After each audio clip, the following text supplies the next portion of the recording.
خاموش اور ہر بات میں ماں باپ کی عزت کو مقدم رکھنے والی وہ یونیورسٹی میں اردو ادب کی طالبہ تھی۔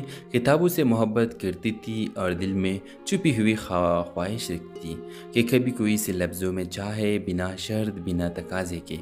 حسن لاہور سے آیا ہوا ایک ذہین اور کھلا مزاج لڑکا جو انجینئرنگ کے ساتھ ساتھ شاعری کا بھی شوقین تھا، اس یونیورسٹی میں اسکالرشپ پر آیا تھا۔ وہ صبح سے پہلی بار لائبریری میں ملا جہاں پر ایک پرانی کتاب دونوں کے نظریں ایک ساتھ پڑھے۔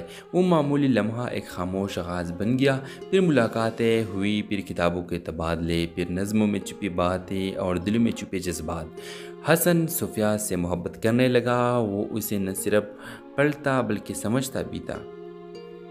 ویورز، صوفیہ کو بھی اس کے خلوص نے جو کر لیا، مگر وہ ایک خوف کے ساتھ جیتی تھی، اپنے والد جنہوں نے اس کے بڑے بہن کو صرف اس لیے گھر سے نکال دیا تھا کہ اس نے اپنے پسند سے شادی کی تھی۔ صوفیہ کے لیے اپنی محبت کو زبان دینا گناہ جیسا تھا اور حسن کے لیے چپ رہنا سزا۔ جب حسن نے رشتہ بھیجا تو صوفیہ کے والد نے بغیر ملے انکار کر دیا کہ ہم بیٹے کو بیچا نہیں کرتے، محبت نہیں سنتے۔ صوفیہ نے چپ سے آگے بڑھے مگر اس کے دل وہی رہ گیا۔ سالوں گزر گئے، حسن نے ملک چھوڑ دیا، صوفیہ گھر کے دائرے میں قید ہو گئی، لیکن وقت ان کے دل سے یادیں مٹا نہ سکا۔ پھر ایک دن صوفیہ اب ایک اسکول میں پرنسپل بن چکی تھی۔ جب ایک تعلیمی کانفرنس میں شریک ہوتی ہے تو ایک مقرر کی آواز سنتے ہی ساکت رہ جاتی ہے۔